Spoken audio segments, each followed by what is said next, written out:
Sorry. Okay.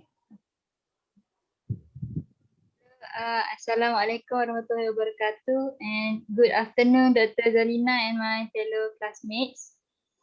Today, my group will be presenting on Chapter 8, Online Cultures and Intercultural Communication.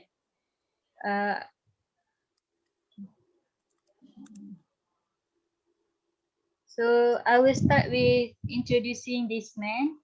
This is Marshall McLuhan. He was a scholar in the study of media theory. In the 1960s, he came up with the terms global village, which he predicted um, that will happen to the world soon. He even wrote a book about it.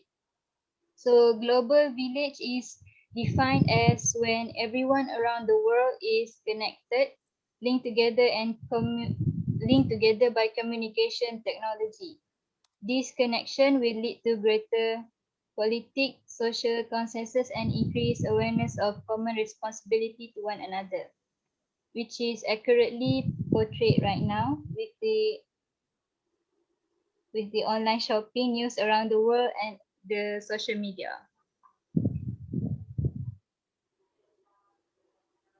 So digital, next is digital media. Next is about the online affinity spaces.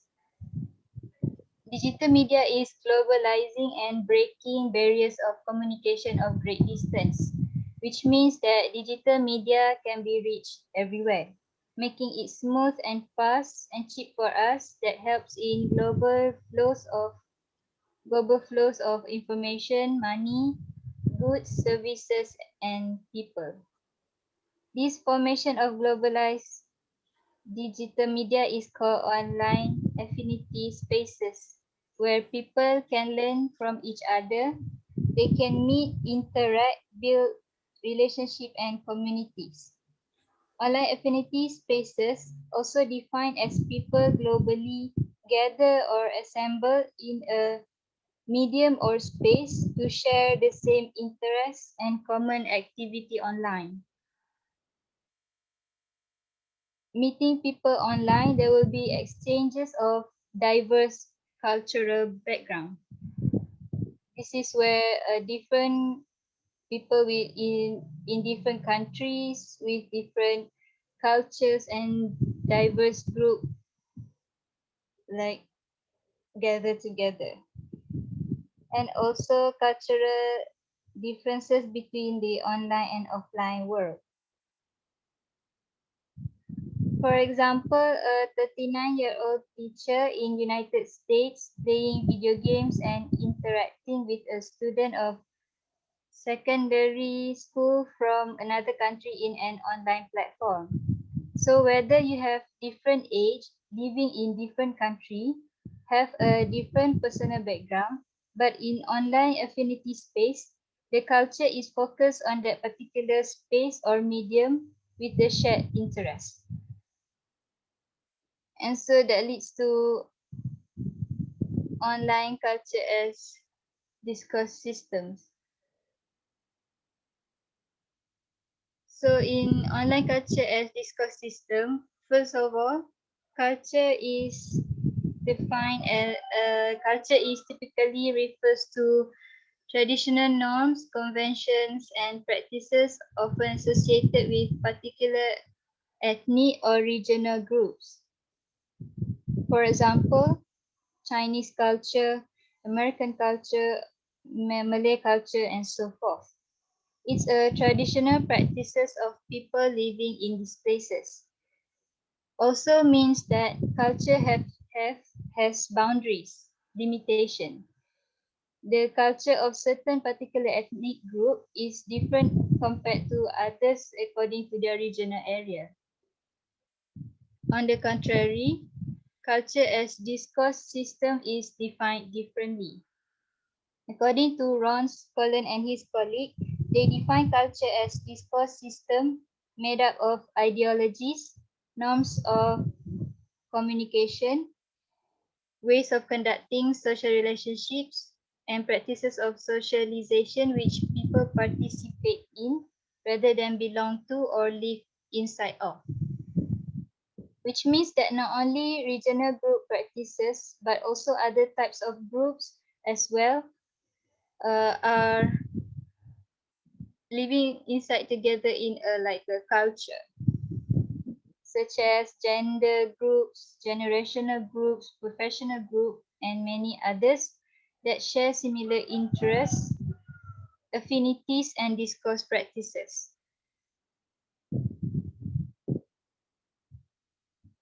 G 2014 stated that online affinity spaces are the virtual places where people interact to promote a particular shared interest or common goal. For example, in online websites like fan fiction writing, online games, social networking sites, knowledge building sites, or any particular workplace sites. These diverse groups in online spaces will create and develop new cultures that is based on the different shared ways of thinking, interacting, and unique norms in the group.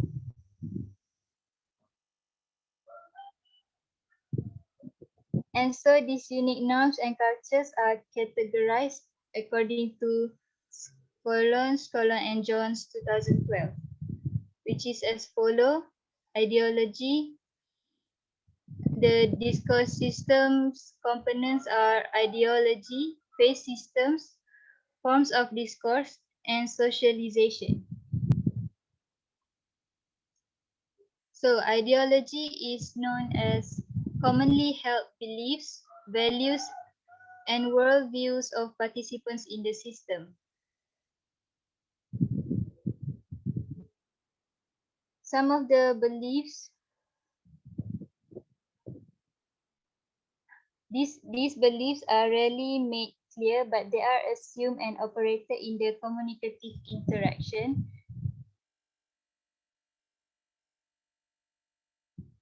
and usually and the values will surface. Some of the beliefs might be about can I try that again? I'm so sorry. So, ideology is about beliefs, values, and worldview of participants in the system. Usually, they assume and operated in the background of the communicative interaction, meaning that they talk about it in the discourse system, and then the values will surface. The the beliefs might be about education, environment, products or products or anything related, and then these matters will be valorized. As you can see, I wrote that the nature of self, that is the ideology, that is the two most important values that are categorized as individualistic and also collectivistic. So individualistic is when the discourse system is valued on the person or individual, while the meaning that meaning that the discourse system or the group is actually emphasizing the individual. For example, like when you have a group of cat lovers, the group will be talking about cat all the time and promote or showing pictures of the cat and so forth. That is individualistic. Another one is collectivistic, which is a discourse system that emphasizes on the group members, which is focused on the group relationship. Next one is modify and adapt from one discourse system to another in the course of lives. Ideology sometimes should be modified or adapt. This is because every discourse system have different values, so we must adapt. For example, when at school you have discourse when at work you have like a group with work people. When playing games, you have a group of players. You do it, so there will be a different ideology there. So you have to adapt with that ideology. Next one is phase system.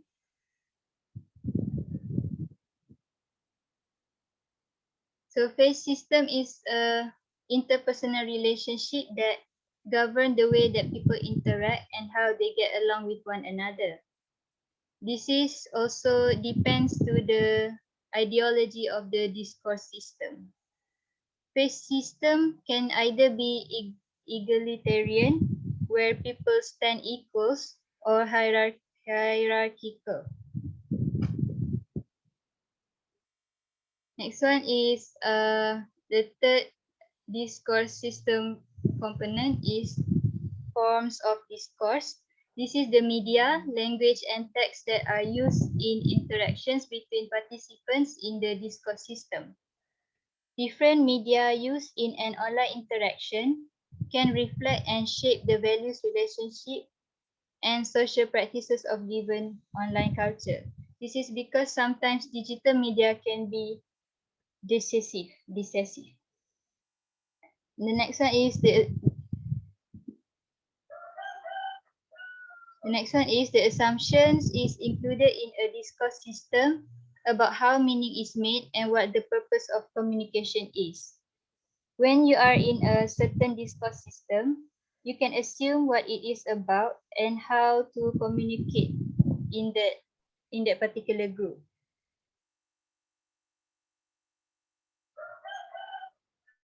Next one is socialization. Socialization is the ways that people learn to participate in a given discourse system. Socialization, there are two cultures used in certain setting, which is formal and informal. These settings, of course, these cultures, of course, you have to be looking at the appropriate setting. Next one is new members will be educated by the senior members. This is usually been done in online affinity spaces.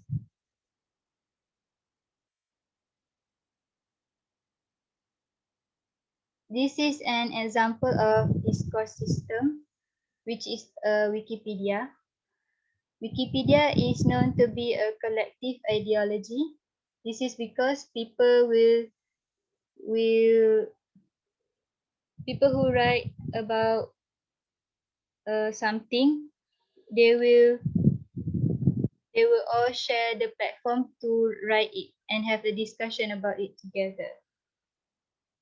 It is also egalitarian phase systems because it is equal. Everyone is not known as everyone is an editor, so everyone can freely write and edit in the Wikipedia. The form of discourse promotes writings in many languages about possible everything in the world.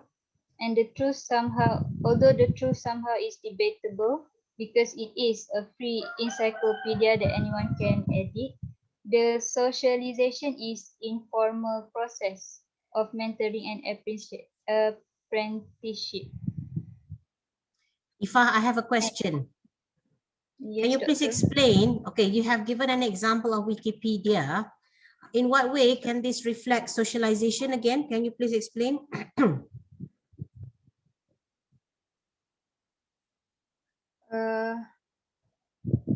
Social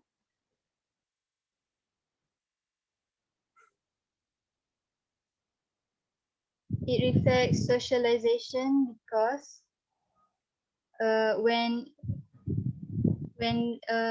it stated that there is a discussion page where they discuss among themselves about what to write and so forth. So Where do they there discuss? Where do they discuss?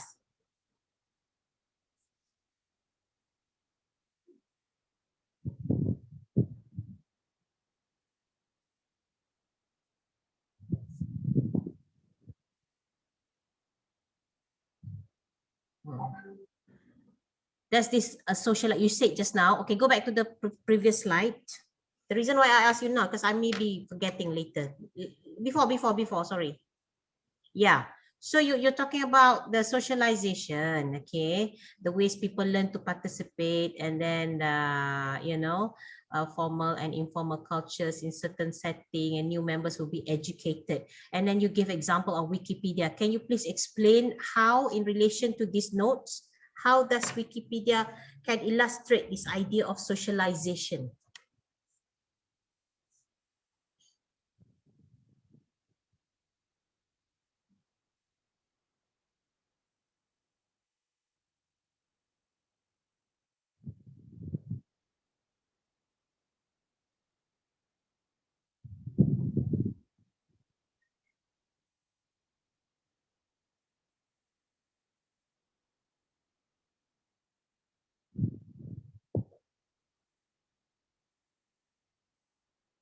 Are you able to do that? Or do you need time to answer that?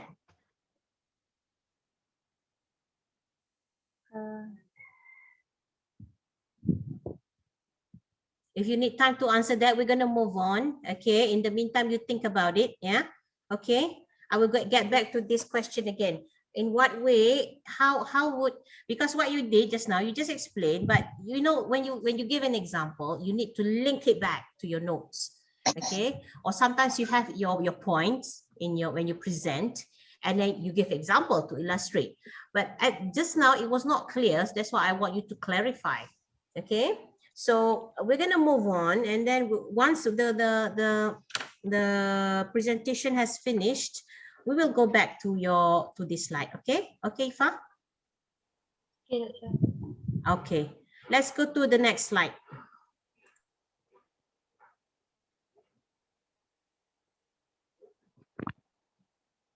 Okay. All right, thank you, Eva. To understand online cultures and media ideologies, let's delve deeper to the terms online cultures.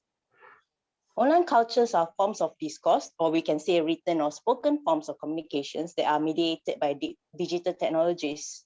New forms of discourse have emerged as a result of this new digital media, which at times can be quite vague in terms of the antecedents. So why do I say that it's quite vague? Let's have a look at the example of Facebook poke. When you are poked by someone, it can be deemed as a communicative act that comes out of nowhere or without a clear meaning. Can we move on to the next slide, please, Lipa? All right, Urban Dictionary has listed a few meanings of Facebook poke. The first one is to show interest in a friend, to get attention, as a way to find excuses to flirt, or some of your quote-unquote wonderful friend might poke you continuously for the sake of flooding your notifications. And last but not least, someone might poke you when he or she doesn't have anything much to say. Let's move on to the next slide, please. How exactly does digital media help to give rise to online cultures? It all depends on two things. The first one, the technological affordance and constraint of the media. And number two, the cultures of use that grow up around it. To return to our examples of pokes, on one hand, it's obvious that pokes afford minimal communication for minimal effort. On the other hand, how you understand a poke depends on individual and collective experience of the practice. Meanings attached to them depends very much upon the culture of the people who use them. The applied linguist Stephen Thorne suggests that over time, particular cultures of use go up around digital media. Cultures of use refer to the expectations, norms, and values associated with these technologized practices. In other words, the natural way to use a cultural tool like the Facebook poke might vary from one person to another and from one cultural group to another. Can we move on to the next slide, please? All right, let's look at the example of a tandem language learning project. in which language students from two universities, one in France and one in America, both of the universities will pair up over email for communicative practice. The expectation of the American students were very different from the expectation of the French. The Americans expected to develop a relationship of trust and solidarity with their French counterparts by using this medium, which they were heavily engaged with in their everyday lives. The French students, however, were less likely to use email in their day-to-day social lives and treated the exchange as a purely academic exercise. Can we move on to the next slide, please? The study also described how different groups have differing attitudes towards media like email. American students indicated that while they were excited to interact with French speakers, they felt that the use of emails constrained their interaction. Thorne concludes that for these students, email is a tool for communication between power levels and generations. For example, students and teachers, sons and daughters to parents. And hence, it is unsuitable medium for age-peer relationship building and for building a social interaction. The point is that certain norms, convention, and values tend to grow up within different groups of media users over time, not solely determined by affordances and constraints of media, and not solely determined by the cultures of users, but rather the result of an interaction between the biases inherent in the media and the values, experiences, and predisposition of users. Can we move on to the next slide, please? All right, the idea that media have different meanings for different people is one that is also developed by linguistic anthropologist Ilana Gershon. According to Gershon, the way that individuals understand and use media is shaped by their media ideologies, which is the set of beliefs about communicative technologies, with which users and designers explain perceived media structure and meaning. So different people develop different beliefs about when and how to use media based on their perceived affordances and constraints. Next slide, please. Gershon examines media ideologies in the context of mediated breakups. For example, breakups through email, Facebook, instant messaging, and SMS text messaging. So she describes how texting is often used by people at the beginning stage of relationship when they first get to know each other. Texts, which are limited in length, afford a medium to briefly catch attention without spending great effort. Because they are short, the messages also tend to be ambiguous with respect to any underlying feelings. People often perceive the medium as informal, low stakes, and not very serious. Gershon notes, it is this very casualness that makes texting a problematic medium for breaking up. All right, next slide, please. Another point that Gershon makes is that media ideologies cannot be understood in isolation. This is because people's media ideologies change constantly when they begin regularly use a new medium. For example, your beliefs about email, whether how informal or how formal it is, might change if you begin to use text messages. Thus, to understand the media ideologies of a particular person or group of people, you have to consider all of the media that they have used because of the way that these ideologies influence each other. Similarly, because different generations have grown up with different media ideologies can differ across generations discourse system. Gershon also notes that many of the young people in her study considered that the telephone to be acceptable medium for breaking up, which would not have been the case when Gershon's and her generation were at university. Next slide, please. Okay, let's have a look at the case study of massively multiplayer online games or MMOG. MMOG is simply as digital games that you can play with a large number of others on the internet.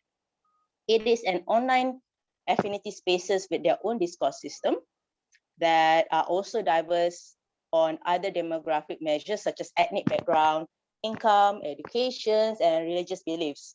So MMOG provide players with the opportunity to come into contact with others from cultural and linguistic backgrounds that are very different from their own, which sometimes they don't even interact in real life. Next slide, please.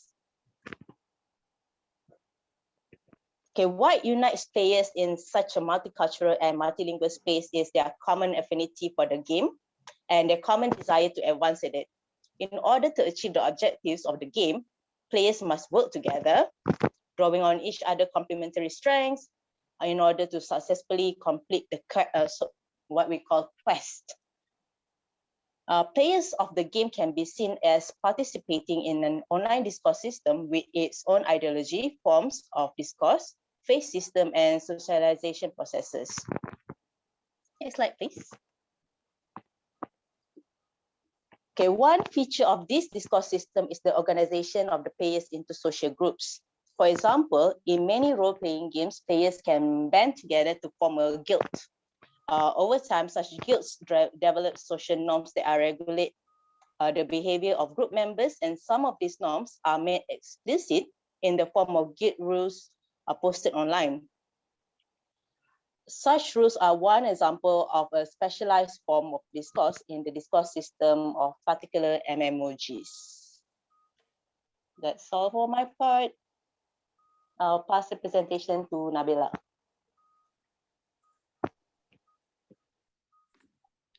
Okay, Assalamualaikum and hi everyone. So I will continue with the intercultural communication online. Next slide. Next slide, please. Okay. Okay, intercultural communication is one of the features of online spaces where participants in different courses system, participants in different discourse systems or different culture, different languages communicate with one another and accommodate to one another's communicative assumptions and expectations, where we adapt to other culture when we are interacting online. So we have the possibility to develop innovative new forms of communication, which I will explain later, and the chance to interact with and learn about other diverse languages and cultures in online space. Okay, next slide. Okay, here I provided two examples. So this is example one, the first case described by the researcher Eva Lam, 2000. A Hong Kong Chinese teenager named Armand lived with his family in the US. He designs a J-pop, which is the Japanese pop music website. So through the website, he make friends with the others who share his affinity for J-pop, which means the same interest for J-pop, and communicate with them using online chat and email. So his online friends come from diverse locations, including Canada, Hong Kong, Japan, Malaysia, and the US.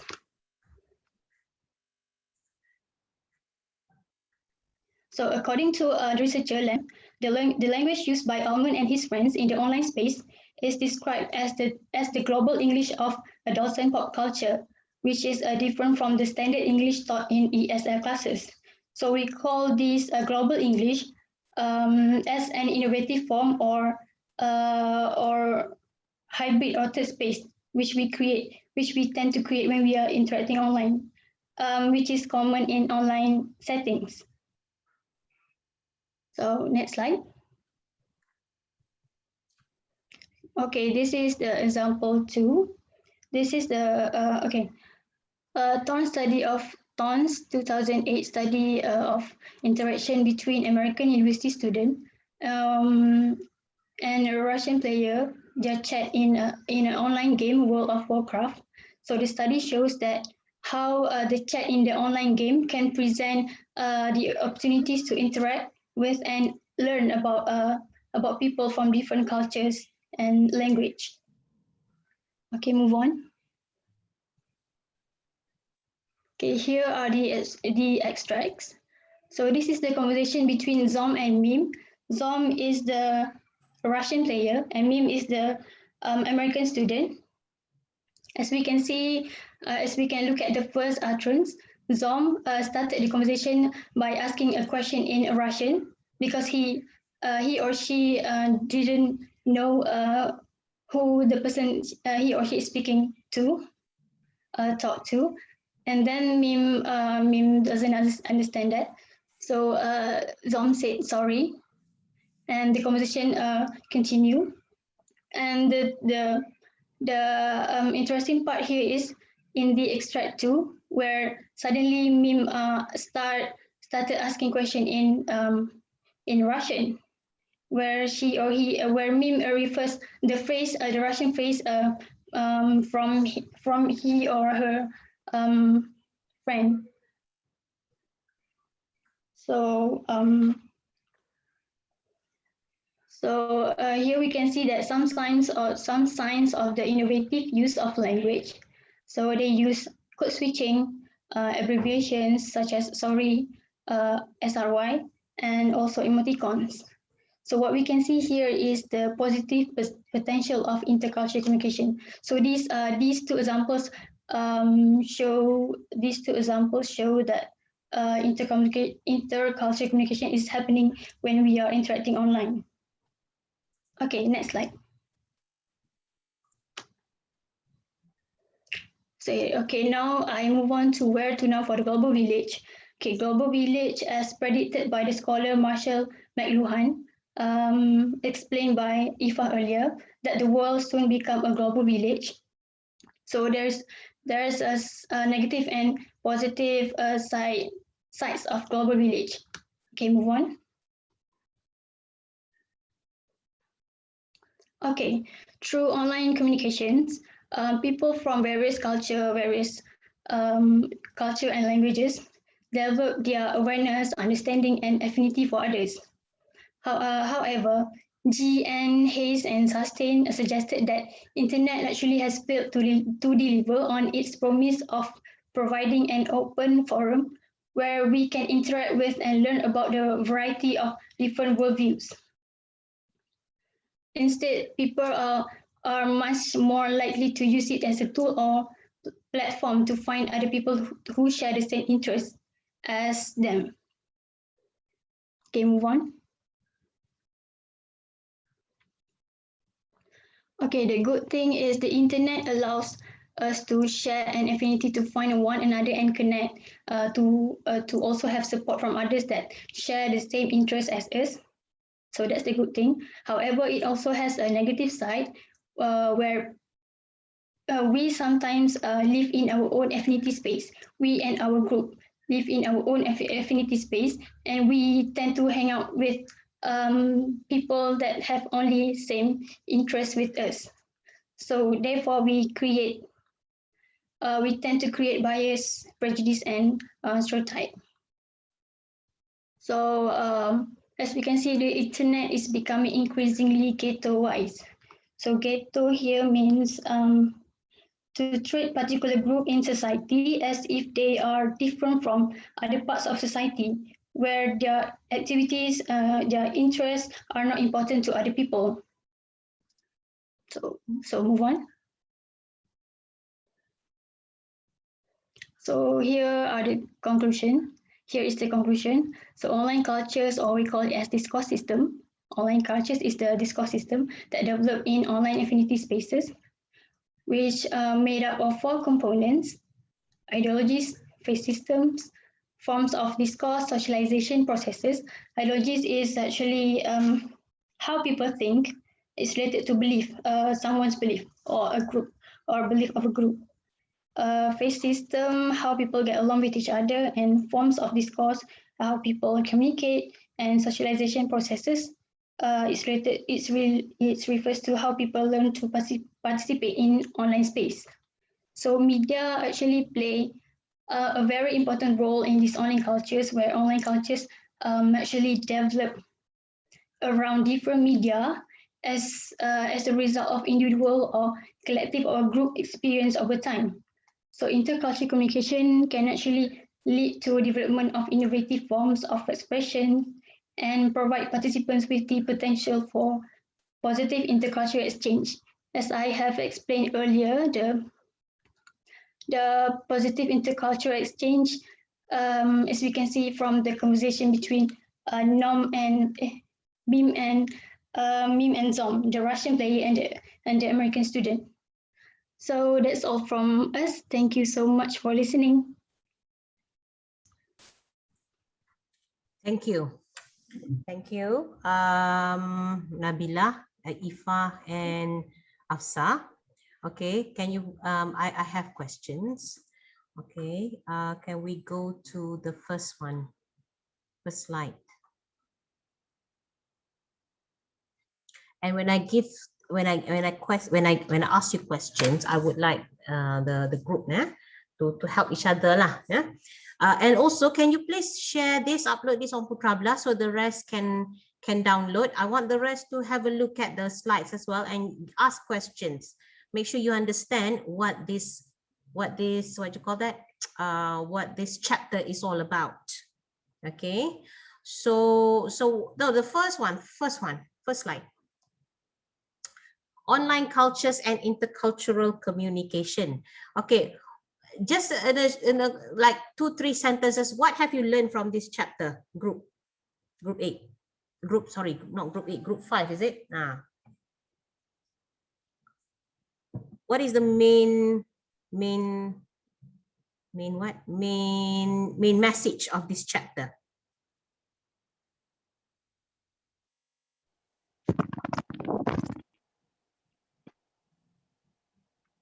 The constant changes of online cultures in digital media. The constant what changes? Because it all depends on the grouping beliefs on the online cultures. And let me try to think again. Okay. The culture changes over time when we start using new medium and we have new friends, new online friends. That's what I think. Okay. Anything else? It's a diverse culture in an online communication. The diverse culture in an online communication. So that's what is it, the online cultures. The fact that there's the diverse and it's changing all the time. Is that what you're saying? Yes. Also, the intercultural refers to the diverse culture of the participants that communicate in online space. Okay, right. Let me see again. Okay, let's go to the next one. Next slide.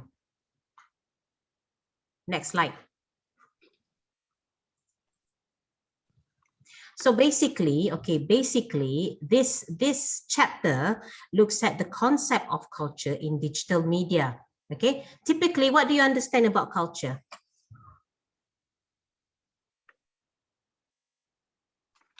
I open this to everyone as well. What do you understand when people talk about culture? What does it mean? Like the norms and values shared by a group of people. Okay, the values by the, again, and agreed by that group, as in they all agree that this is a value that they will follow. Okay, something that is being agreed upon, right, by a group of people. So it can encompass the values, the the beliefs. Okay, so generally sometimes people say it's the language is culture, but people also link it to artifacts like clothes, and food, and it also includes habits. Okay, the habits, the attitude, the beliefs, and the morals. So that's the basic definition of culture. So when you talk about digital literacy, we are going to look at how the kind of culture inculcated when in the digital world, when you use the technology and when you live in the cyber world and you interact and you socialize. That's why we have the words like socialization, and it's a different kind of culture, and that's what you should be understanding. I mean, those are the concepts that you should understand as you explore this chapter.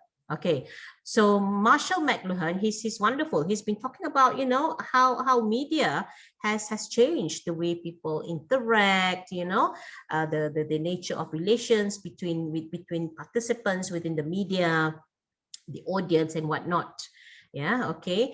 So according to him, there's a what global village. Yeah, everyone will be linked together by the use of communication technology. So it's like, you know, there should be a global culture. So is that the truth? You know, do you feel like we are getting a bit more universal in terms of we share what we believe in, our attitude, our moral values, or is it not?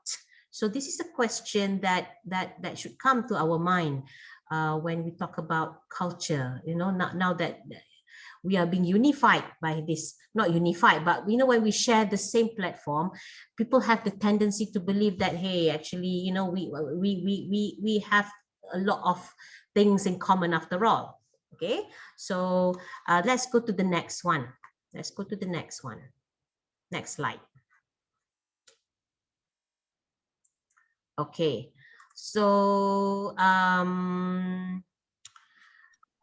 yeah, so when we talk about culture, and somebody said about the diverse cultures, yeah, so when we have a lot, when we are able to communicate, you know, on the same platform, then it's easier for us to kind of like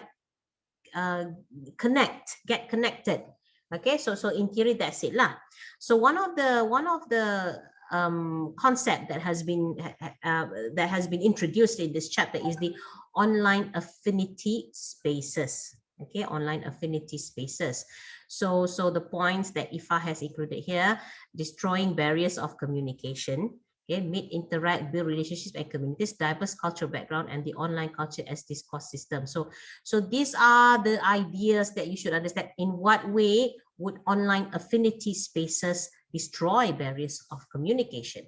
Okay, so that's what you need to understand. And the fact that this space, it's kind of like metaphorical, isn't it? It's like it's online virtual space. How do you meet, interact, build relationship and community? So that's why, you know, you build relationship, you get to know people, and then you go on a date, and then you break up. Yeah, so now that we have lockdown in Malaysia, is getting bad, isn't it? I heard that in Selangor we're gonna have total lockdown soon. I don't know if it's true or not, but you can't even meet each other. So what do young people do? They date online. They go on a date online. They find means of doing it, and that changes the way people communicate. You know,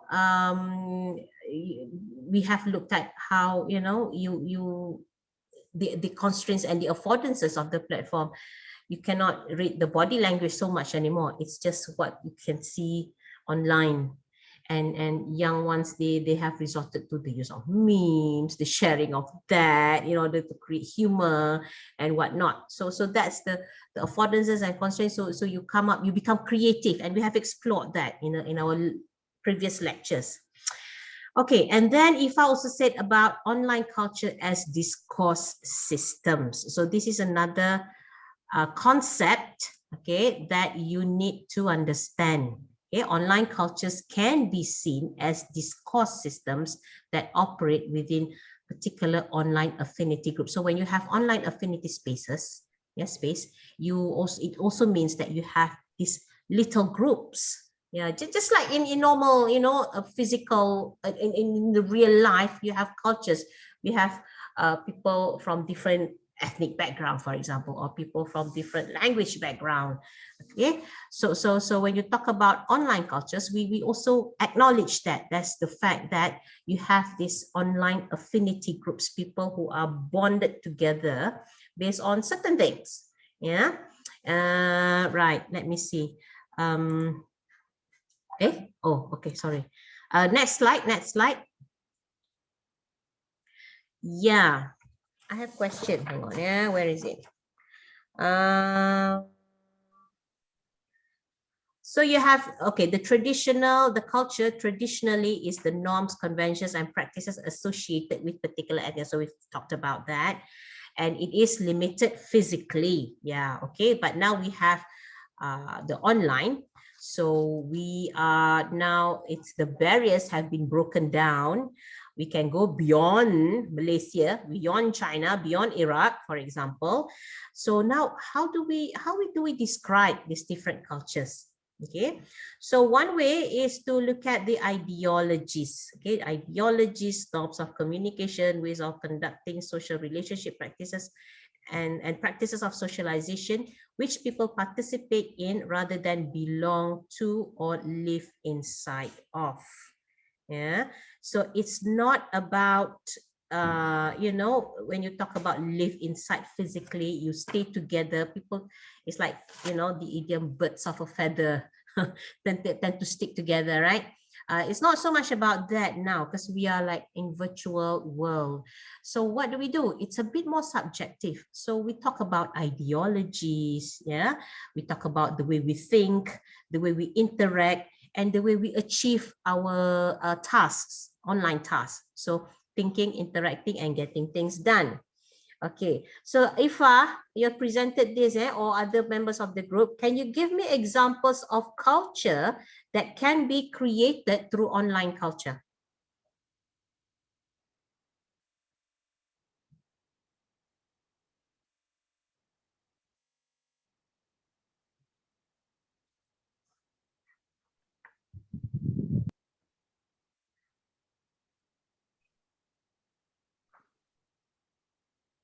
What is that? Memes, cancel culture. Okay, hang on. We have Abdul Rahman who said memes. Abdul Rahman, can you please explain that? Meme culture, doctor. Mm-hmm. Everything is memeified nowadays. We have a lot, and they start usually from like one thing on social media, and then it starts finding its way into other things. I think the current meme that's which I really like comes from this cartoon show called Invincible, and it's basically just a scene where one of the characters is like, think Mark, think. So people actually like change the characters. What for example, it's an American cartoon, but Malaysians, they for some reason changed it where they included like a historical Malay man, and he's like, and the words are fikir Birch, fikir macam mana Melayu nak hidup kalau cukai tinggi sangat. So it's basically a meme about history in Malaysia suddenly. So it becomes like a cultural thing that people can insert their cultures into memes. That's what like meme culture. That's what I'm trying to say. Okay. So it started off with something that much more universal, a cartoon shared by a group of young. It could be from anything. Okay, and then there will be like smaller groups who will like adapt it to suit the objective of that. Yeah. Okay. It's usually like a mood or like I don't know how internet does it, but they turn it into a meme where it becomes where everyone agrees, oh, this meme means this, so everyone agrees what it means, and then they use it in different ways. Yeah, meme is a culture. Is especially with the young ones. Till now, I'm still like I'm like one of the older ones, not the elderly. Elderly is the older ones. I still don't feel like meme is significant, but to the younger ones, yeah, I suppose meme is significant and it's really funny. So and you use that to function, right? Yeah. My daughter talks about what was it? Is it expression meme? Is it conceptual meme? It's like it's there's no tagline. Just you just understand, and it's so abstract. I don't know, but yeah, it is a culture. It is a culture and shared by a group of people. Maybe the older ones, some of the older ones can understand this. So good example. Okay, others. Mimi, Miriam. Why did you say cancel culture? I think cancel culture has become very common now online, where if like, for example, a celebrity says something politically incorrect or says something offensive, and then everybody just leaves nasty comments and they cancel them. So they are no longer relevant in the industry. Oh, can you give a more specific example? I don't know if you know, but you know the artist Nilofa, the Malaysian artist? Okay. Yeah, so I think recently she was found, she broke SOP or something like that, and then it became viral where people were leaving very nasty comments under her post. And she hasn't been cancelled, but she's getting there on the verge of being cancelled. So it's not a very positive culture, but it is one that exclusively came out of online media. Oh, okay. Miss Malaysia, thank you, Miriam. Yeah. She's on the verge of being extinct. So people are so angry with her, and I don't know. Sometimes these famous people, they purposely do that so that there's no such thing as bad publicity. It makes people talk about you, and you want to talk about canceling. Maybe you are reinforcing. I don't know, because people talk about her. They was quite obsessed about her because they're so angry, right? So yeah, it's like a paradox thing. Thank you, Miriam. Miss Malaysia, Florida. Yeah, she's talking about the example that I gave, Nilofa, the former. Are you talking about the Samantha, Katie Samantha, that one? Yes. Black Lives Matter. Yes. What happened? Can you explain, Miriam? Yeah. So this one was quite some time back. It was the former Miss Malaysia, and she posted her Instagram status commenting on Black Lives Matter, and she left a very ignorant comment saying that you're chose to be born black, so you should deal with whatever comes. And then after that she pretty much was cancelled. Okay. So yeah, when you commit faux pas, like errors, or you make remarks that can cause that's quite controversial, so it's a risk you have to take lah. When you publish something on social media, people either hate you or love you for it. Okay, thank you. So let's move on to, so now you need to understand what does it mean by online culture. Okay, it's not so much about the physical aspect, it's about the way of thinking, it's about the trending, it's about how people agree on something. It's not easy, it's not easy to make people agree on something, but when something becomes so popular, it can be, once it's successful, it's going to be really, it will go international. I don't know, with this trending on Twitter and whatnot. Can we go to the next slide, Ifa? Doctor. Yeah. Oh. What about chat language? That among teenagers, they follow certain trends, and then it keeps changing over time. The trends in chat language. Sometimes myself don't know what they are saying. The certain terms that they use in online chat.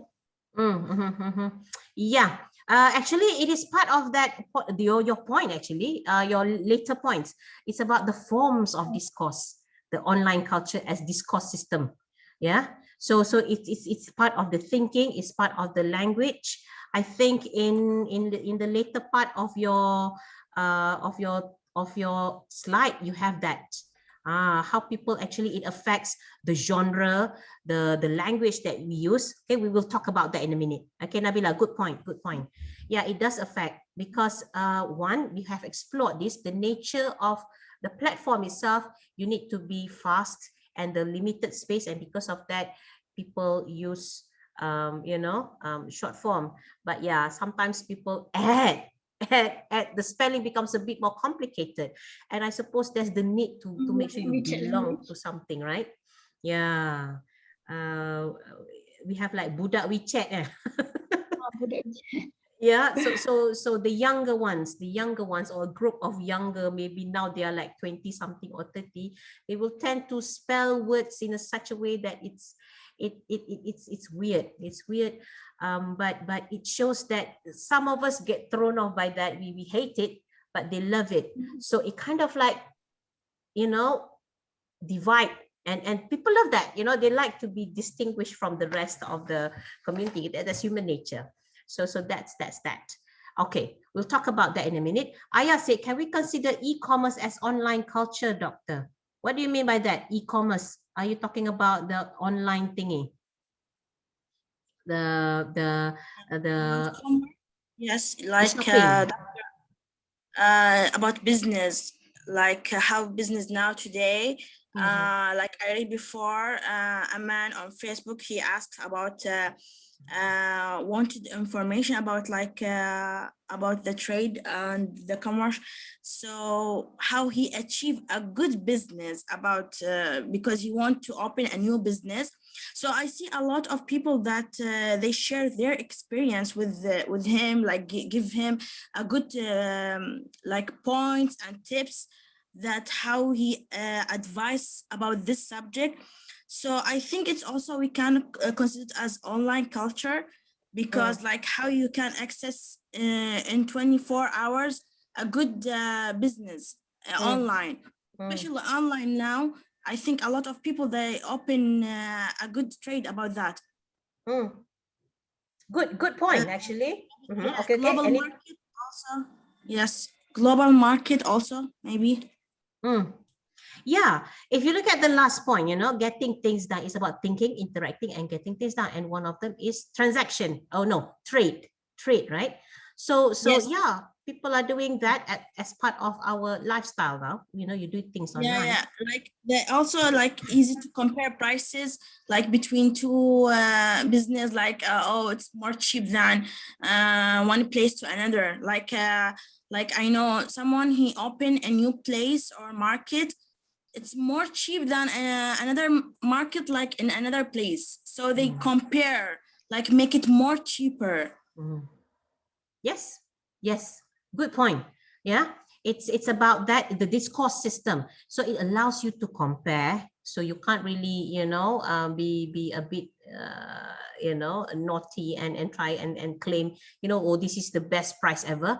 And also the fact that you can give opinions, as you said, give tips. There's a sharing system there, and also testimony. Yeah, we rely on that a lot now, right? Even in Amazon or Lazada or whatever online platform, eBay, there will be like you're rating the seller. You're rating the seller, you give testimony. That's part of the discourse system. You kind of like help build reputation. So that's the kind of culture that we do now. It's not about having the brightest neon, signboard, or you pay the most expensive airtime on TV. Yeah, so it's like, if you publish your advert at 8 o'clock news, prime time news, and you pay like 50,000 for 30 seconds, that's not so much effective anymore. But it's all about people will search. It's more you are looking for niche audience. Yeah, okay. Dinda, no, game site, Kamran. Yeah, there's another online culture. In fact, your friends have actually talked about that, the online culture. We'll look at that. Dinda said, is the way people online laughing can be considered online culture? And Nabila, is that how you laugh? How do you laugh like that? There's no vowel there. We or what or where or what? Oh, waka. Yes, waka waka waka. Yeah, that's another online culture which I'm quite annoyed of. There's like they leave out a vowel, and it's like you don't know whether how do you do it. Yeah, because I don't know some. Okay, in like different countries, right? Like in Thailand, they use numbers to say to laugh, like 55555, like it means ha ha ha ha ha ha. And in Malaysia, like waka waka waka waka, or ha ha ha, or ja ja ja, right? So it depends on the countries as well. So it can be culturally specific, isn't it? Yeah, if I'm not mistaken, ja ja ja is Netherlands. Their H is J. Is it ja becomes ya? Yeah, I think so. I'm not sure. I can't remember, but I remember ja ja ja is Netherlands. 5, if I remember it, I think it's Thai. Yeah, because it's ha ha ha ha, 5 4 ha.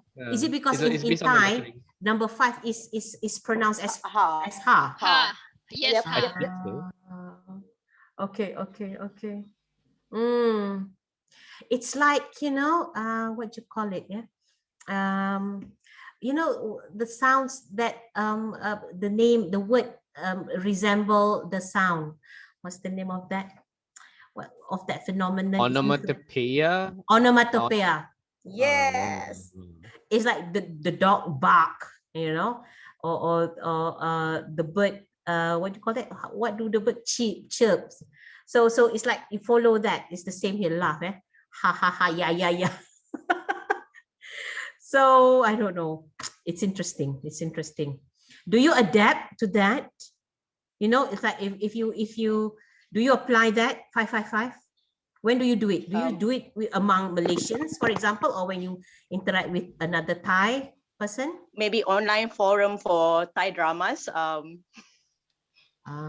I text with my my Thai friends, they text it like that to me, doctor. They write 5555. Okay. And then you will respond. I mean, you will adapt that when you talk to them. Yes. Mm. I adapt it. So yeah, so we adapt to whoever, you know, the majority of that, I suppose. Yeah. Okay. Right. So let's move on to the next one. Let's move on to the next one. Next slide. Ideology. Okay. So when you talk about discourse systems, you're talking about online culture. Okay. So that's the ideology. There's phase systems, there's forms of discourse and socialization. So forms of discourse is the one mentioned by Nabila just now. The you know, the way you write. Okay, the forms of discourse itself, the nature of the email. Okay, when you write to, I just wrote to someone like a formal email, but because it's like email, you don't need this address at the beginning and then dear sir and then you know, proper the format. No, you just need to go straight to the point, but that's the nature of that. So that's the forms of discourse. So let's look at the ideology first. Let's look at the next one, please.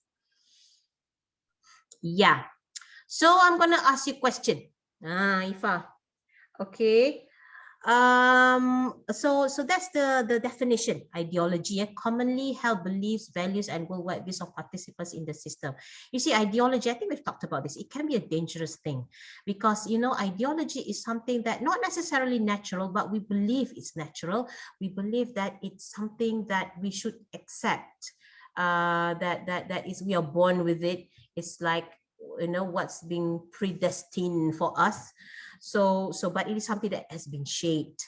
Okay, and in CDA, critical discourse analysis, you know, people talk about how ideology make certain group of society become oppressed. It's about power. Yeah, power. But okay, it goes beyond that. Actually, it goes beyond that because it's about, you know, the values, how you see yourself, how you see others as well. So I would like to go to the third line, the nature of the self and the nature of the group. Okay, individualistic and collectivistic. Can you give an example of a collectivistic ideology that is collectivistic in nature? Or examples of a group that embrace this idea of, you know, collectivism.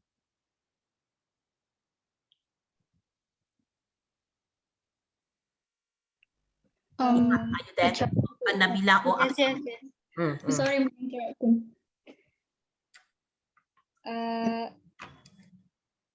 I think maybe in a group of I don't know if it's a WhatsApp group also acceptable. Like in a WhatsApp group, you in the WhatsApp you have a group that like I actually have a group that this is a group for when we wanted to celebrate a surprise birthday party about someone. So we actually, or a group of classmates and all that. Is that like a collectivistic, the nature of the group? That's I think it is because activities. it's actually That's activities. Okay, you explain a bit more. What do you mean by that? I think because I think the nature of the group they emphasize focus on a relationship of the group. So the member inside of class apa the classmate lah kiranya. The classmate the classmate is a group of friends that love each other and always talk about stuff and all. So I think that's kind of like focus on the relationship of the group. So I think that's a collectivistic also. Doctor, can Okay. I add to that? Yes. Maybe like communism, like all of them have the same idea or same ideologies as a collective group, like the communists. Okay, but how does that apply to online culture? Give idea. Yeah, I understand that's typical lah. Collectivistic, everybody's the same kind of thing, right? But now we're talking about online. Online culture, maybe they will use like the same terms such as long live President Mao, or what else? Is the No, that can be not related? necessarily online. Online. Maybe a The forum meme stuff or the memes. The what? Again? The meme that Abdul Rahman said. Okay. They also send memes in WhatsApp group inside a classmate and all that. So you can send memes as a propaganda mediate like or medium. Okay. All right. Fair enough. Anyone else? Okay, good. Anyone else who want to contribute? Collectivistic, individualistic? What about individualistic? Self-opinion, self-belief. Explain. For example, I don't like to communicate using WhatsApp, using email, for example. It's based on you, based on myself, what I like and what I don't like. Or maybe I text my my friends, but I have certain agenda that I want to promote my products. Oh, okay. All right. Yeah, you need to understand. What does it mean by individualistic or collectivistic? Okay, so there's no like black and white categories. Sometimes within a group there can be individualistic and collectivistic. So that's the beauty of online culture. Okay. So I do agree with Ifra when it comes to where was it? Yeah, the WhatsApp group. WhatsApp group is basically a group, is collectivistic. So for that to function well, okay, you need to work together. Okay, you need to work together. Google Docs. When you do your work, the nature, the format of that apps. What do you call it? Is it apps or that particular file? In order to achieve that task, people contribute to Google Doc. People can modify the document. So that is an example of where things can be quite collectivistic. You need, in order to achieve the task, you need people. Everybody will play a role in it. Okay. And at the same time, okay, Aya said individual thinking, personal choice, but where? Okay, yeah, and meme is also another example of online culture where you need collectivistic effort in order for something to take off, to be accepted. It has to be something that people promote in their Twitter, for example. Everybody will use the same hashtag nowadays. Is the okay, for example, the Save Palestine. Yeah, people are trying to make it to raise awareness. So everybody's trying to include that hashtag in their status or in their posts in Twitter or in Instagram. So that's like collectivistic culture whereby everybody is doing their part so that something will be reinforced. Yeah, they're promoting self-expression. But But okay, when it comes, now I think it's actually quite hard to be individualistic. At the same time, you can be individualistic. You get to choose. You know, you want to be different from the others. Remember, we talk about the attention structure. In order for you to get attention, you know, you have to get people. In order to get people's attention, you have to give them attention, and you have to stand out. You have to stand out. And how do you do that? You have to be individualistic as well. Yeah. Okay. So you have to understand when it comes to ideology, this is an example lah, individualistic or collectivistic, and because why? It will influence the way you function within that discourse system. Yeah. Okay. And actually this can be related to the socialization as well. Yeah. In the cyber world, you know, you want to be individual, it can be quite hard. You have to be really good, and you have to be really special lah, you know. But in the age where everybody can get any information anywhere, it's hard to stand out actually, isn't it? And you need to find support.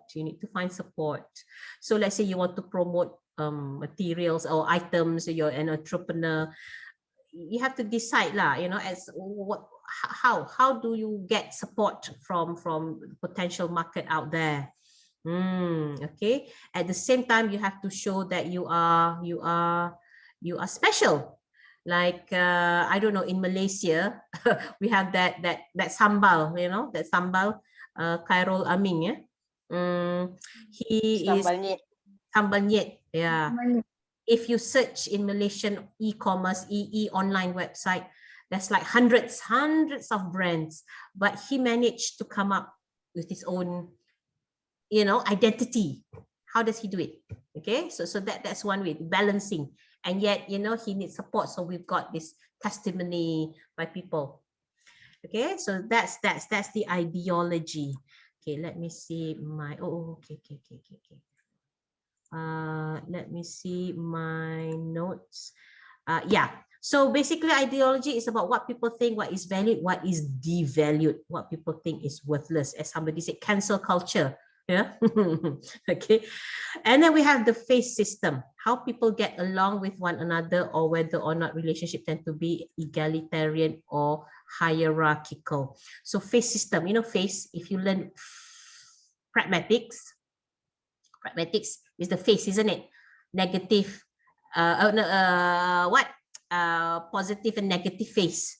Okay, systems of interpersonal relationship that govern the way people interact and how they get along with one another. This is like a metonymy, you know, like phase representing the self.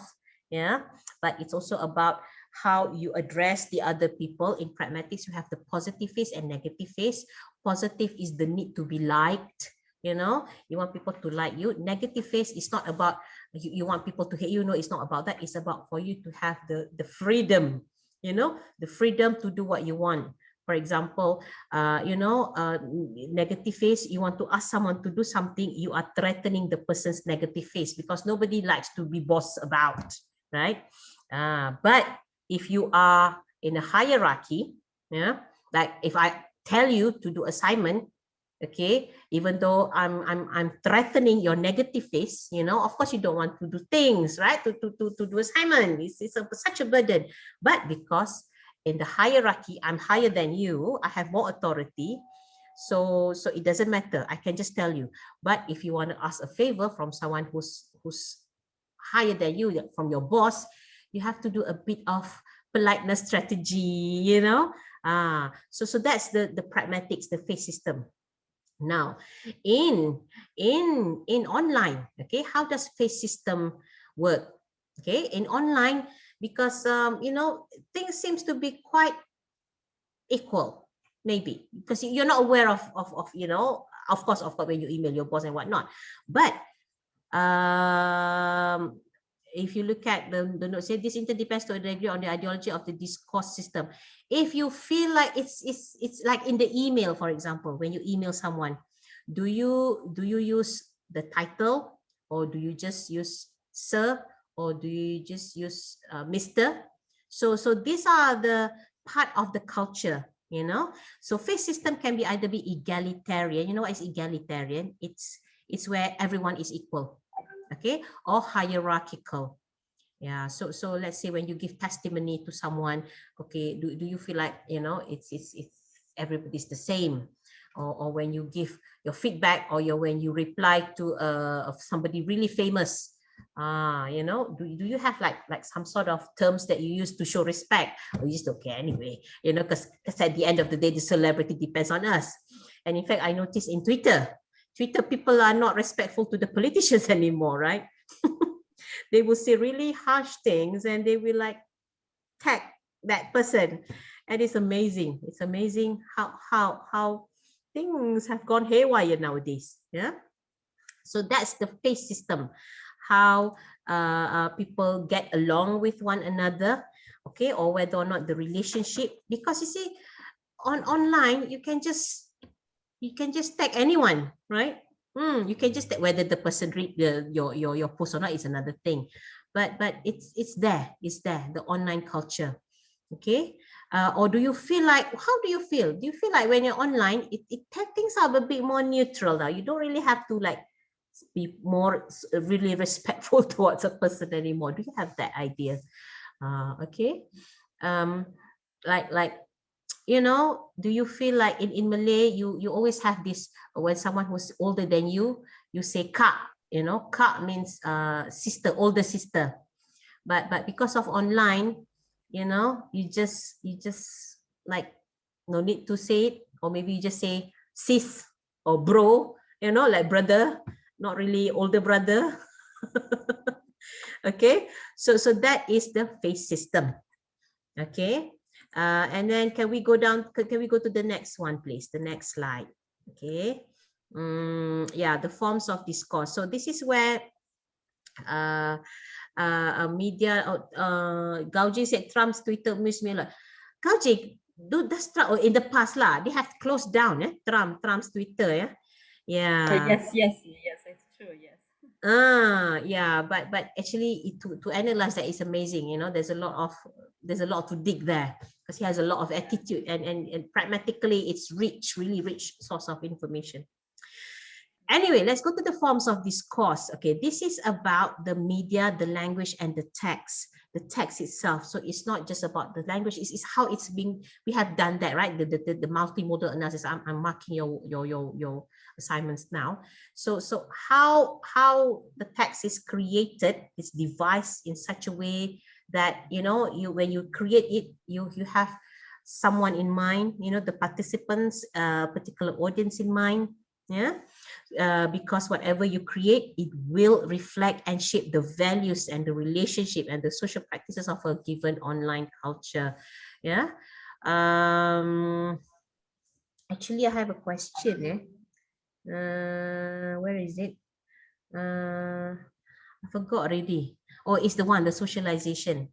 Of course. Let me see my notes.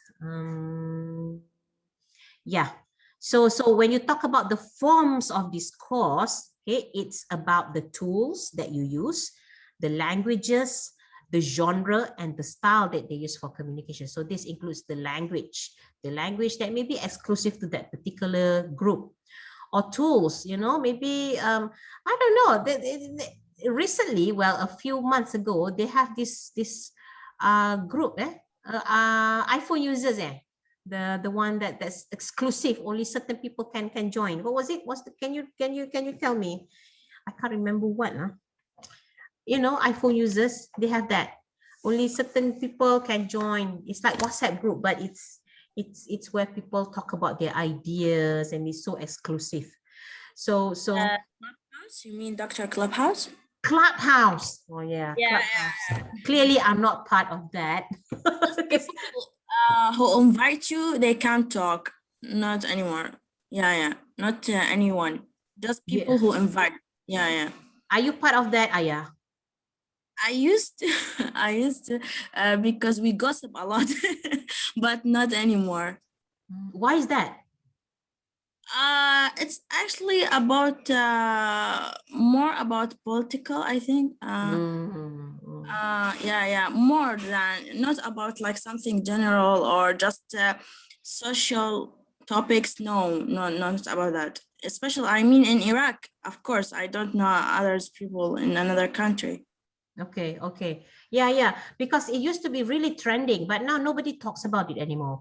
Maybe because, you know, yeah. Before that, it was trending because of some, I don't know, one of American, I don't remember, it's before 3 years actually. He talked about Clubhouse, it was famous, but Trump closed it for maybe 4 years or 3 years there because they used to talk about Trump and how he's abuse, I don't know, like Black people. So they closed it before that. I don't know, now it's become trending. Yeah.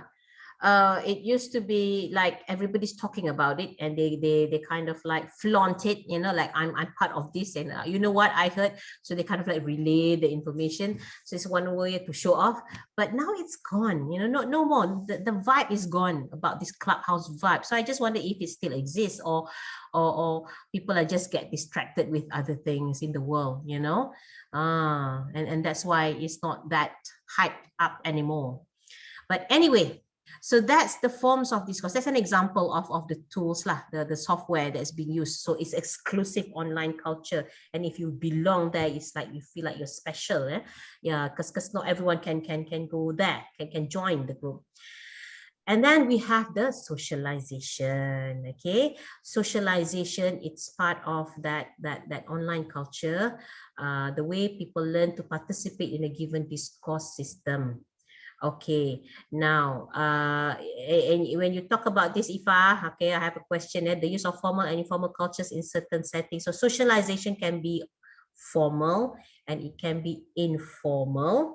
Okay, so can you give an example of a formal setting, Ifa? Google Scholar. Google Scholar. In what way would it be formal? I think it's because only like qualified people can like publish their work there. While for in Wikipedia, it's informal because anyone without any qualification can write in Wikipedia. Okay. Yeah, in fact, actually, when you talk about Google Scholar, I assume you know the journal, academic journal, right? It's highly individualistic, isn't it? I mean, you know, nobody can just contribute. It's like your own work. Of course, you can have several writers for each article, but yeah, essentially, it's highly formal. It's being edited and whatnot. Okay, so in your next slide, you did talk about the Wikipedia. Now that you mentioned Wikipedia, can you show the Wikipedia? The next slide, it's Wikipedia, isn't it? Yeah. Okay, and okay, so now everybody has seen that. Can we go back to the previous slide? In what way would Wikipedia can be explained through socialization, Ifa? The first one would be that I stated that Wikipedia anyone can write in Wikipedia. Doesn't matter if that person have any qualification, like high qualification, and also it's informal there. And also the second one, I found that if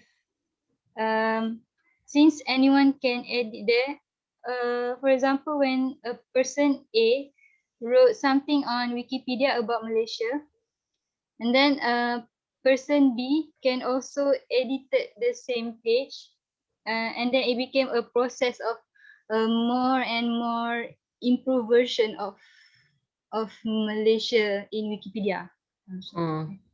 Yeah, so it's like a gradual. It's a gradually process in the Wikipedia where people also socialize in writing, I think. So that's how they interact when their work is being modified. Yeah. Okay.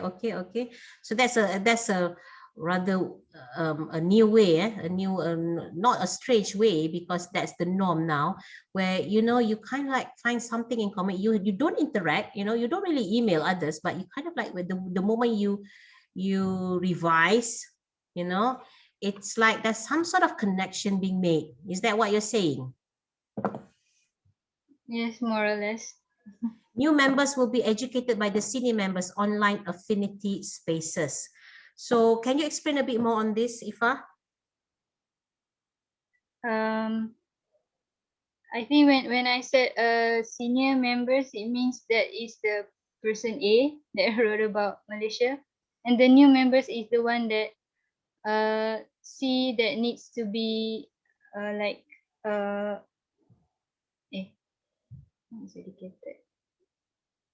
Can this be applicable to Wikipedia? I think it can. In what way?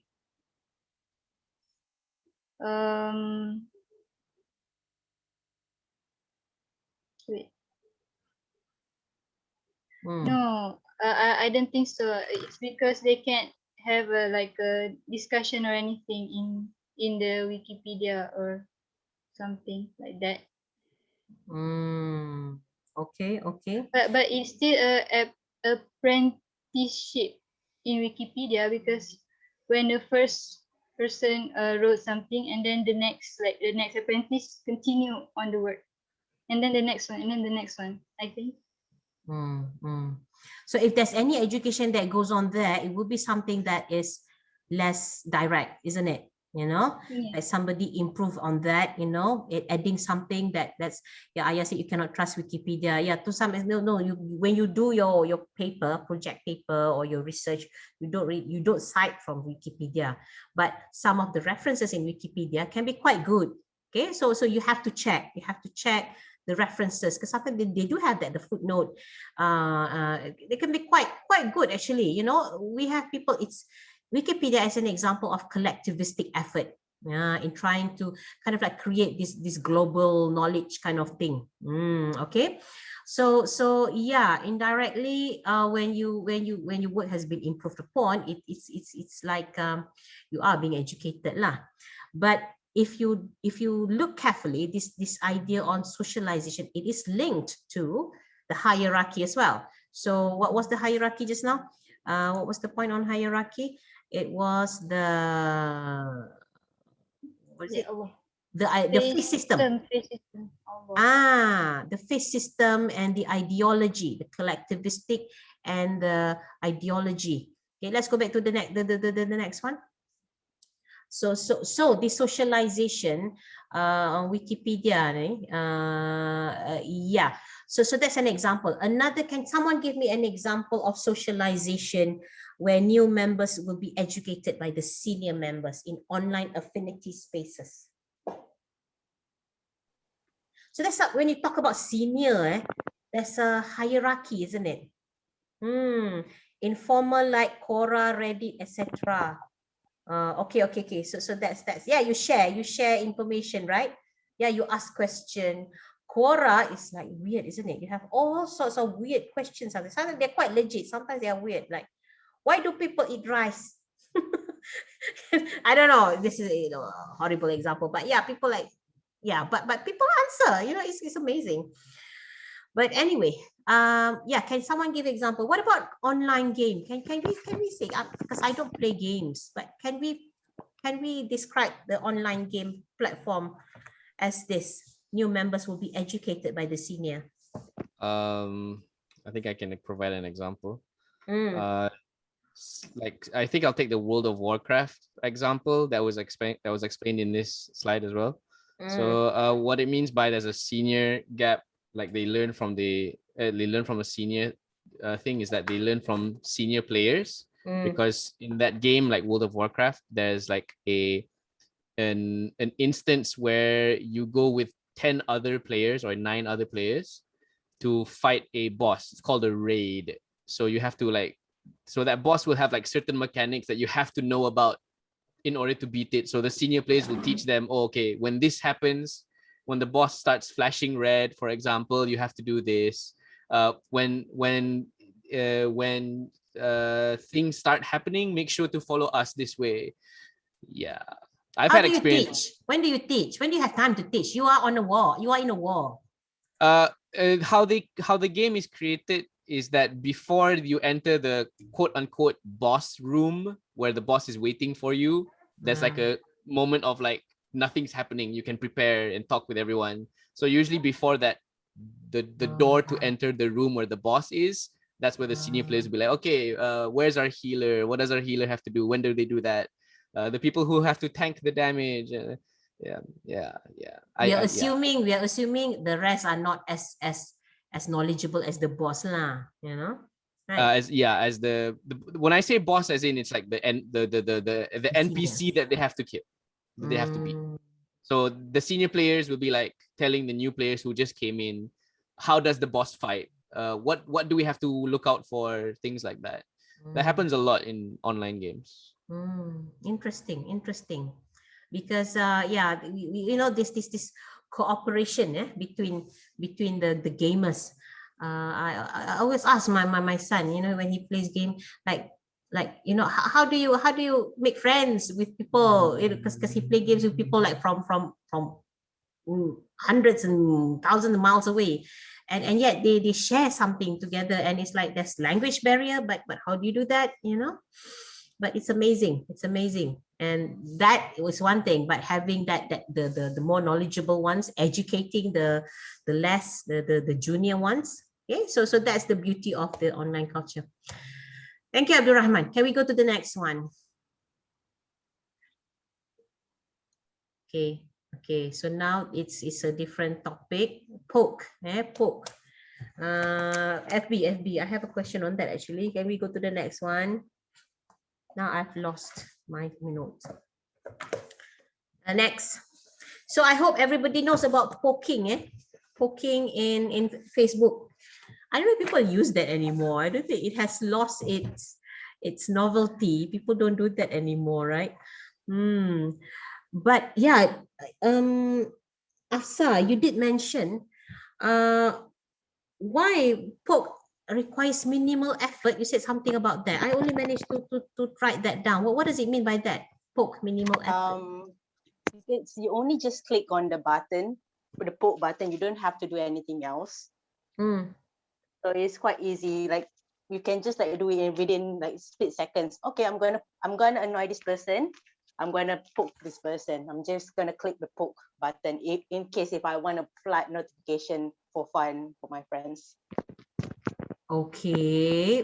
The next one. No, there's something else. Go to the next slide. Technological affordances. Is that a constraint or affordances? The Facebook poke, yeah, the poke tool, the poke facility. Affordance, I think. Why? Because it's easy and it's quite simplistic in manner. Okay. All right. Let me just look at the questions. Let's go to the next one. Hang on, yeah.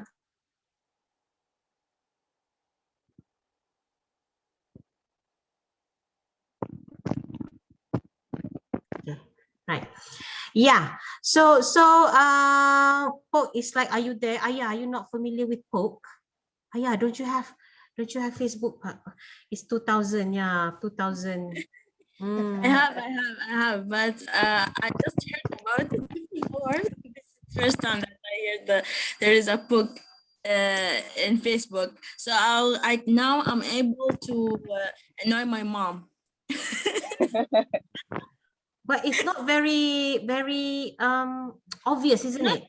Yeah, it's not common. I don't know. It's not common. Yeah, I've got people who poked me like 3 years ago, and now I just realized he poked me, you know, like the friend poked me.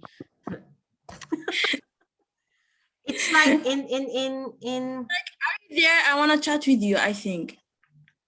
Yeah, maybe. Yeah. Like you are, give them a like or something. I think like is more substantial than poke, isn't it? People notice that more. Yeah. My uncle, he uses Poke to check if his friends are still alive because he's 60, so Wow. he wants to know if his friends on Facebook are like literally still Alive. alive.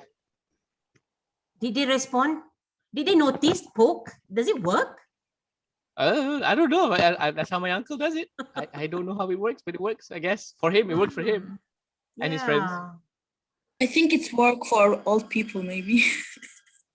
Yeah, they have more time to scrutinize, there's poke, that's what, otherwise people just look at the WhatsApp, the messages, the instant messages, right?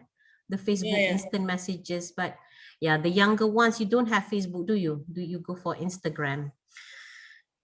I put my husband 4 years ago, now we're married. Oh. That's good. That's like fairy tale. No. It's good. It's good. Is that you started first, yeah? So it can be a tool for flirting. Yeah.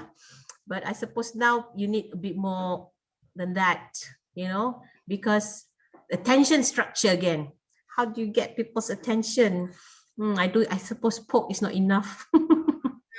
By picture, maybe posting some picture or give them a share. I don't know. Yeah, the nature of engaging with someone, not become engaged, but just to get to know someone. How do you attract people's attention? That's because now everything is online, right? Okay, next. It's 6:48. Oh, clearly we don't have time for the next group. You're lucky. Okay. Let's see. Yeah, technological affordances and constraints of the media and the cultures of use that grow up around it. What was the question? Yeah. Yeah, you did say, the informality of things. Is it on that slide, Afsa? Which one? Yeah, you mentioned something about the informality, the cultures of use that grew up around it. Yeah, the informality, the use of digital media, whether it's formal or informal. And you did say something about what was it? The breakup text messages, I think, is quite informal in manner. Yeah, Is it that one? You said that, if you think an email is informal, you must let the person use text or something. Can you please explain on that? What I was saying was, let me see. Can you remember? I'm trying. I'm not that young anymore. I'm trying to remember. Is it the breakup?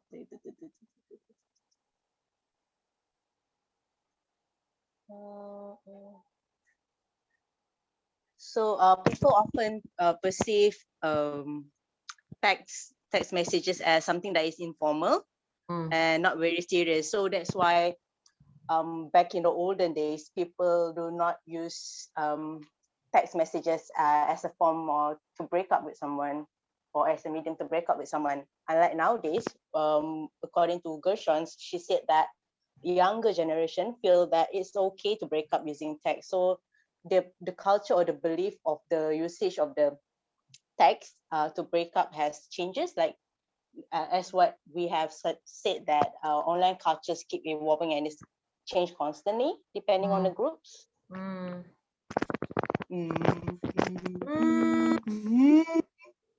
No, it's not about that. It's something about email, but never mind. Email? Yeah. Is it the previous one? Yeah, the previous one. Not this one. The France and American project? No, before that. Yeah, the cultures of use that grow up around it.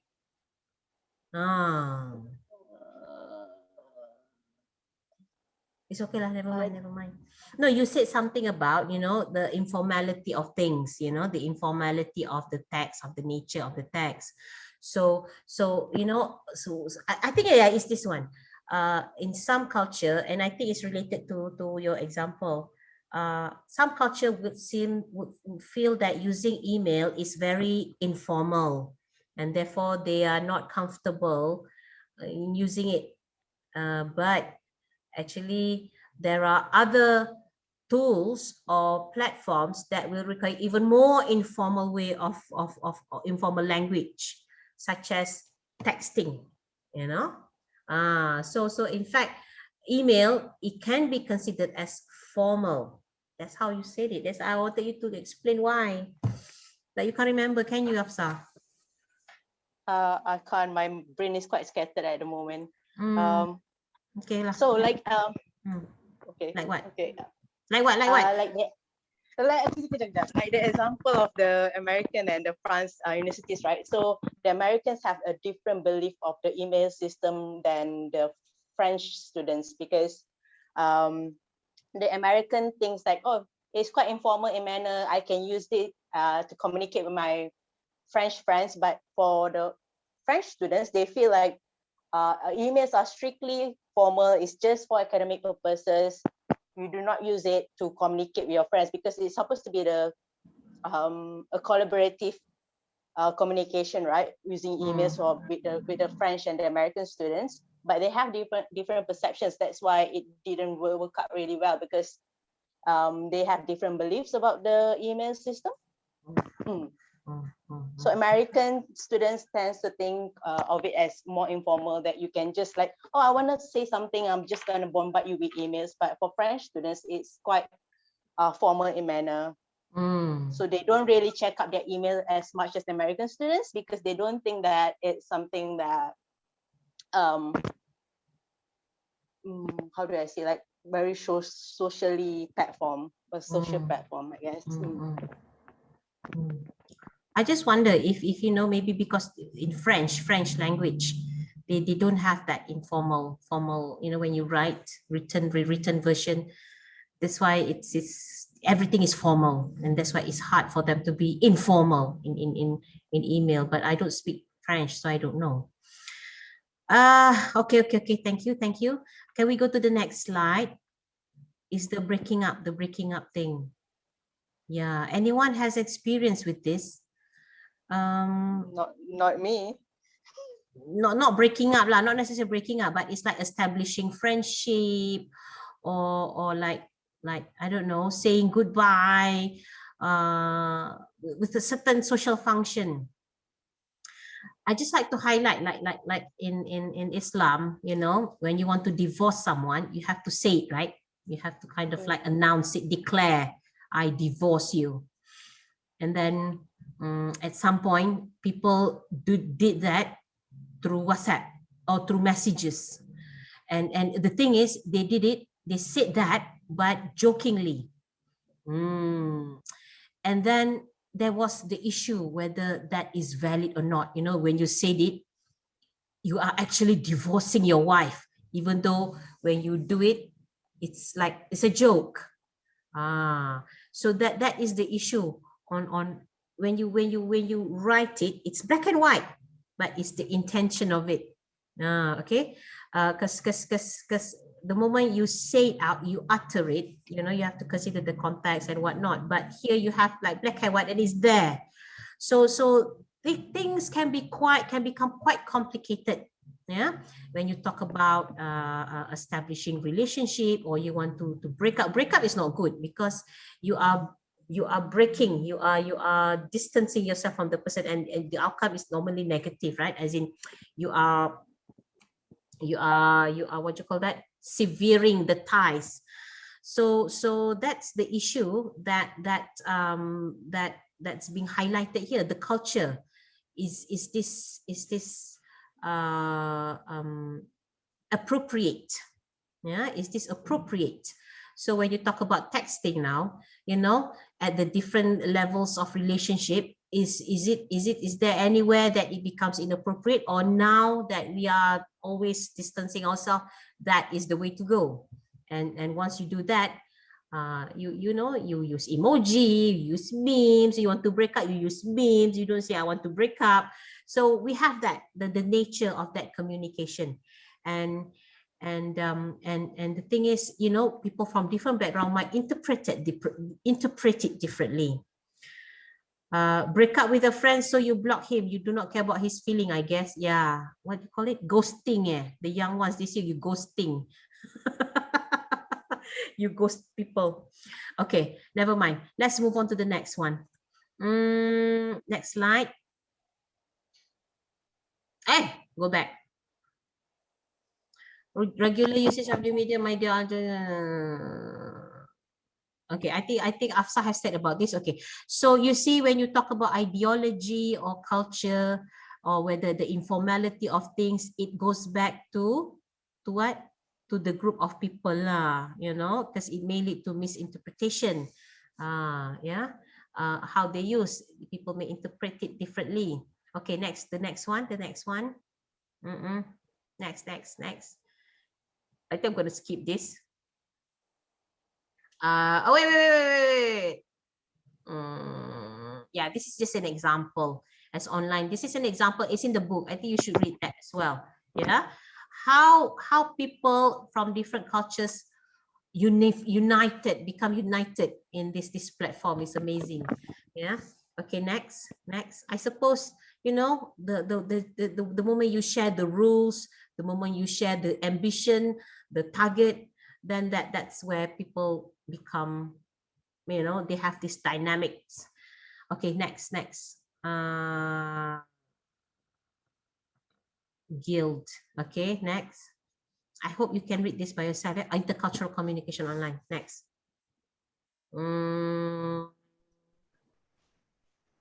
Participants in different discourse. What was my question? Yeah.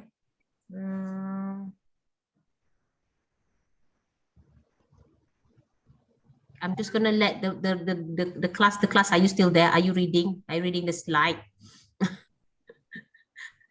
So the idea, you know, we have looked at the example.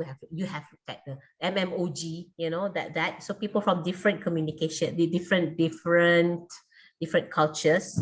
Okay, so they have different expectation maybe. Okay, so how do you, that there is always, so in order to deal with that, people will invent new forms of communication. So maybe new language, and you have memes, you have hashtags and whatnot, and you have TikToks and things like that. And we go to the next one, the features of online space. So this is an example of that. Hang on, yeah.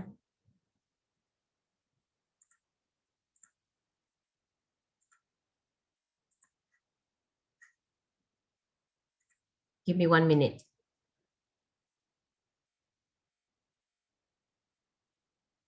Okay, right. So, why is it over here? Okay, no, this is mine. Sorry. So you have this is intercultural. Yeah. Okay. So remember, we have a task. I think you should start doing it now. Yeah. Setting up a website or an account where you will have to related to a campaign or something. Yeah. And I think you have to think about this idea of intercultural communication. What kind of communication, what kind of elements that you would include in order to access to the audience out there. Okay, let's say you create a domestic abuse help group, help website. Okay, so how do you reach out to people from different backgrounds? Because assuming that you are aiming at, you know, maybe let's say in Malaysia we have people from different ethnic background, or maybe you want to reach out to people out there, you're a cat lover, you know, save a particular type of cat, and you want to reach out to everyone around the world. So what kind of language do you use? Okay, when you want to, so that is an example of affinity space, online affinity space. So this is an example of that, you know, a Hong Kong Chinese teenager living with his family in the US. So he developed online friendship. So he's targeting people from all over the world. So how does he do it? Okay, can we go to the next one? Okay, and this is another example of how they chat, how people chat from different background chat. Yeah, they have to have the same interests, they have to have the same let's say same interest on a particular entertainment or games and whatnot. And from there, how do you connect with each other? And you have to deal with the ideology and whatnot. Can we go to the next one? Actually, I wanted to go to the more. Next one. Oh, go back just now. Go back just now. So can you please explain, Nabila, in what way this can be an example of intercultural communication? There are these two person are from different country, they have different languages. Russian and American. These people are Russian American, but they say they are sharing the same interest. And although they have they are from different background, but they manage to still talk to each other. How? The way they can communicate is because they are sharing the same interest. Are you sure? That's not showing any same interest. Okay, wait. I think the point is when a meme start asking in meme, the American students start asking in Russian. I mean, the person is trying to talk. The person is trying to talk in the other person's language. I mean, the American students start to ask in Russian language. Oh, okay. And what are the strategies used in order to overcome the language barrier? They use code switching, abbreviations, and emoticons. So that what make the conversations interesting. Okay, so that is the point. Okay, intercultural communication. You adjust, you adapt to adapt. Adapt. Continue. Adapt to the culture, to the language. I mean, in this conversation, they are different, but they adapt to the culture, to the different to the different culture and different language. And if you notice, this Zom guy, he used a lot of emoticons, right? Yes. Yeah. It's interesting because he used a lot of emoticons to maybe to kind of like fill, like a filler, to this his inability to use a lot of words. So he add that he used that like don't ask line 12, don't ask a lot of smiley there. At least I can play wow, basic, yeah. But in order to engage, to create the bonding, the person use emojis and basic English, and also the language is broken, but enough for meme. What a weird name, isn't it? Meme. It can be quite misleading. To kind of like to understand what he's saying. Okay, next. I'm going to finish off quickly soon. Where to go now? Global Village. At least they both can speak English. They both can speak English. Yes. Yeah. At least lah. At least. That's why they manage to talk to each other. Yeah, but very basic, right? Very basic for that Zom guy. Okay. Now we go to the global village. Next, I have a one crucial question. What is the point of this actually about the global village? In your own words. What I understand is based on the book that I have read. What is provided there is the positive and negative sides of the online culture. What's the positive side?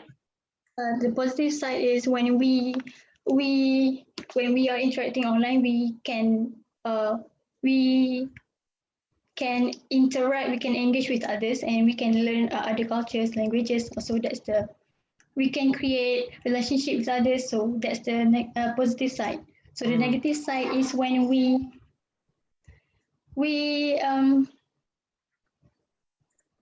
where we tend to look for people that only share the same interests as us.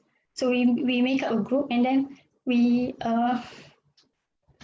maybe that's what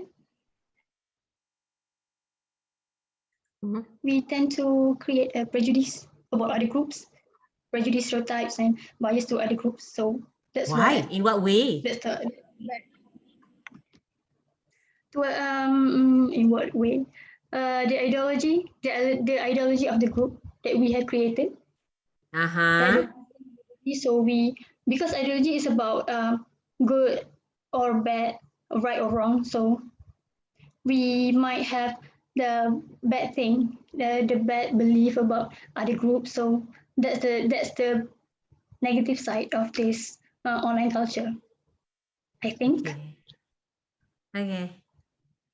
If it's 5 marks, I give you 3 marks for that. No, I mean, if it's 10 marks, I give you 5 marks for that. Not enough. Okay. Okay. So you're right. You're right. You know, when not online so much explanation. So much explanation.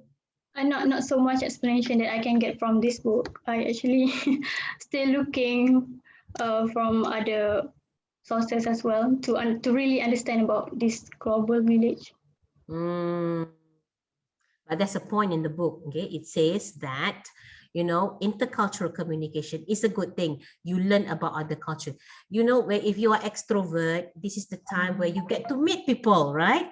Yeah, sometimes you are very introvert, you're very individualistic, you know, you don't want to mix with people. But online, you get to show, you become keyboard warrior. You get to show the side of you that's interesting, that's creative. So that's a good thing, you know, you because you find people who share the same, you know, who kind of like you have certain interest on something, or you have certain fears on something. At home, nobody shares the same interest as you, but when you go out there online, you've got forums, you've got groups, you know, Instagram or website, Facebook account that kind of like look for people who share the same characteristic or interest.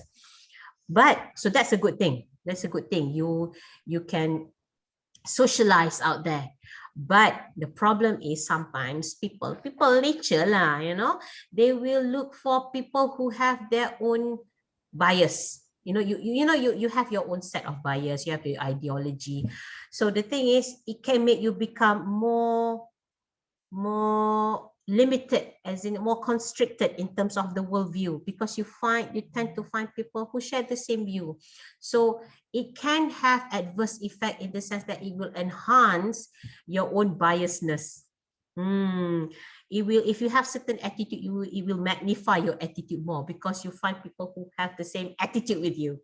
Okay, so that can be the bad side of internet. When you talk about intercultural communication, yeah, we talk about intercultural communication, yeah. So it can magnify your, it can make you become a bit more close-minded. Okay. Limited and close-minded. I was about to say that. Limited, close-minded. Okay. Close-minded in the sense that you have, you know, in order to function as a individual, you have to be aware that it's like you have to agree to disagree. Yeah, people have their own views, because people are shaped by their own beliefs and experience. So, you know, you cannot just say that person is bad because to me it's bad. I can't, because it's not that they're good. It's just that you have to be open about it. That's the reason why people behave in a certain way, for example, you know. But you know, when you go out there, you tend to find, you know, if you don't open up yourself, open your mind, it can have a negative effect on you. Okay, so that's what it means by that. So I think that's the last one. I think, is there any more slide? Last one. Ifa, are you sleeping, Ifa? Ifa, wake up. No, Doctor, sorry. Where have you been?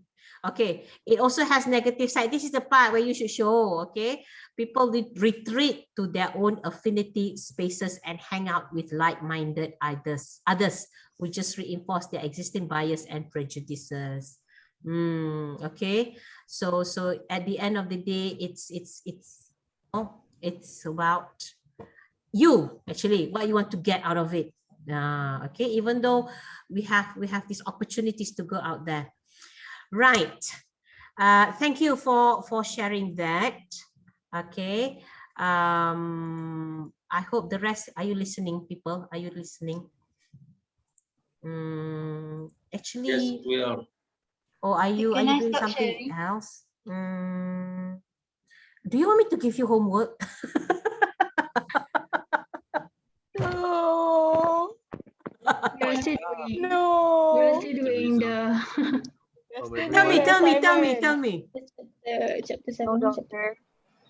No, I like this class because you're so honest. Critical literacy one. We're still doing that. Oh, really? Okay. Never mind. I will save that for later lah. So, okay. Because you have 1 week break already. No, not really, but you have homework, right? It is not enough, doctor. Let's be honest. But you're still alive. You should be thankful. And I've never been alive, doctor. I've been dead since I started my degree. Okay lah. Because it's a fun activities, but never mind. If you any question, people from the rest of the group, no, you can stop sharing. Who's that? Ifa, stop sharing, Ifa. Thank you. Okay, I think we can take attendance now. I have headache now. I'm gonna stop recording, then I